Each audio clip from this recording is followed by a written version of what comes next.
I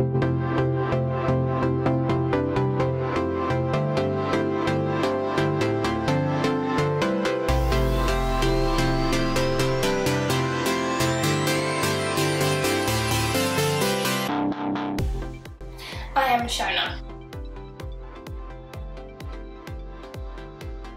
I'm a professional makeup artist. I'm at home in my lovely flat.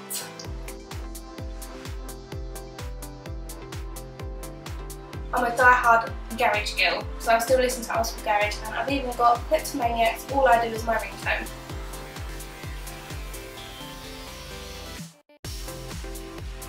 I'm wearing a black H&M top and Hollister's jeans, nice and comfy. I'm eating a lot of fruit at the minute. I like my bananas, pears and apples because it's good for the skin.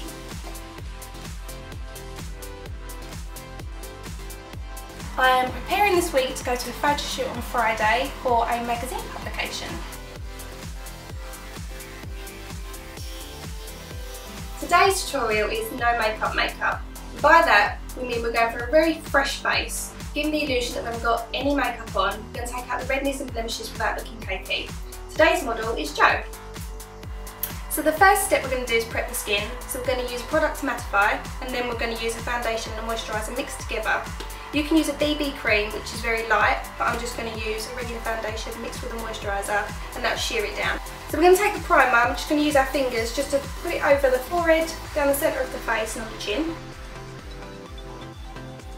So we've got our foundation mixed with our moisturiser, and we're just going to take a foundation brush and just lightly go over the skin and just take out any red tones.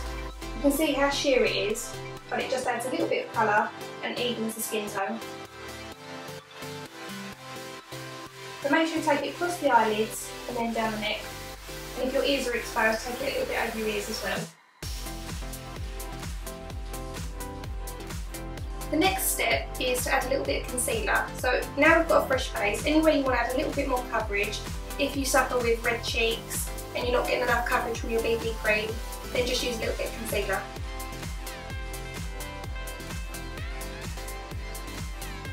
Just use your finger to pat out any of the product, and it'll just leave just the pigment behind, concealing any dark circles.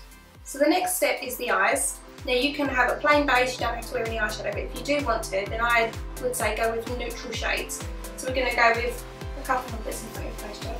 We're going to go with a couple of just plain shades, matte brown and sort of shimmery, sort of beige colour. So we're just going to take the light colour over the eyelid up to the socket line, which is this section here. You only want a wash of colour, remember this is no makeup makeup. You can see it doesn't look like anything, but in light you'll get a nice shimmer and it adds to the freshness of the base.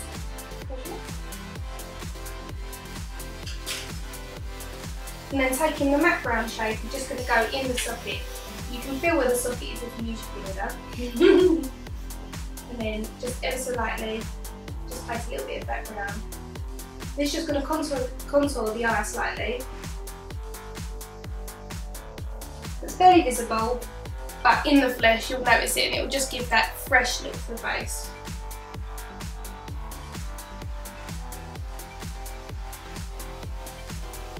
If you've got quite fine eyelashes and you want to give a little bit more volume without wearing too much mascara, then you can take a little bit of black eyeshadow on an angle brush and you can, close your eyes for me, Jo. You can apply it just in this corner here, and then what it will do, it will emphasise the lash line, making it look fuller. Just pat that colour in and then just ever so slightly pull up.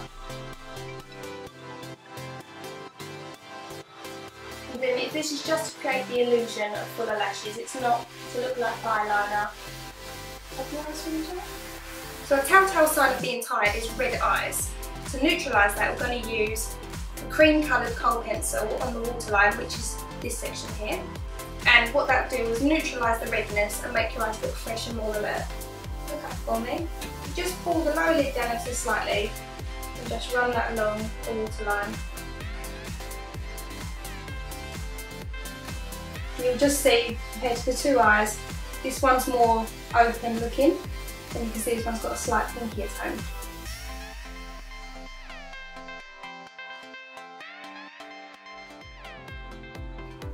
The big thing at the moment is big brows, but I feel they've gone over the top of them. I think it's nothing nicer than a natural defined brow, so we're going to go with, although Jo's hair colour is red, naturally she's got a brown colour. We've got brown colour, haven't we? Yeah, brown hair. So we're going to go with a brown shade. So using an angle brush, we're just going to follow Jo's natural line and just fill in a little bit of colour. A lot of people lose this end of their brow. So all you want to do is line up from the corner of your nose to the corner of your eye, and this should be roughly where the brow ends. Just going to extend Jo's brow ever so slightly. Overflux. Jo's about 15. Everybody's issues. Tweezer happy in the teens. Why did we do that? We plucked our eyebrows to within an inch of their life, didn't we? We all just look like... The lightest point of the brow should be at the front, and you can go as dark really as you want at the back. Wonderful brow. So the next stage is mascara.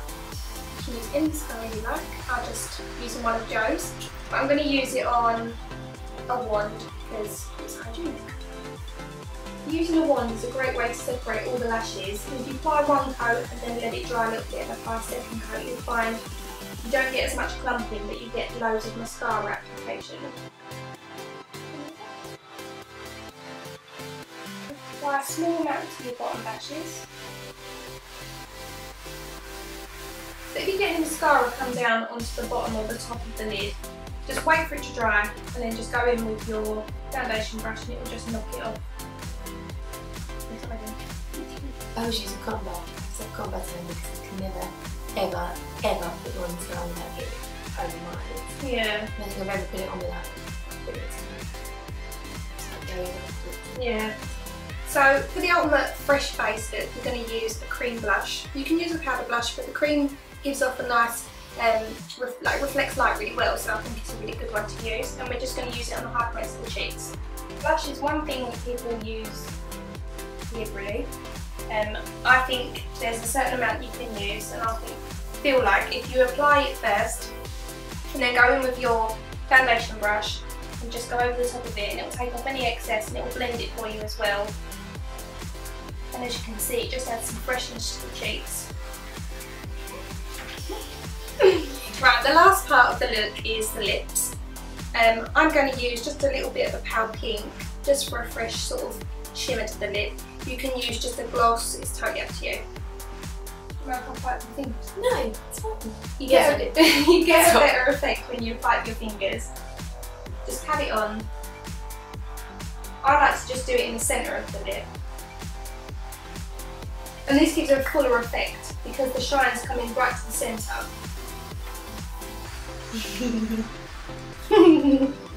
So this is my no makeup tutorial complete.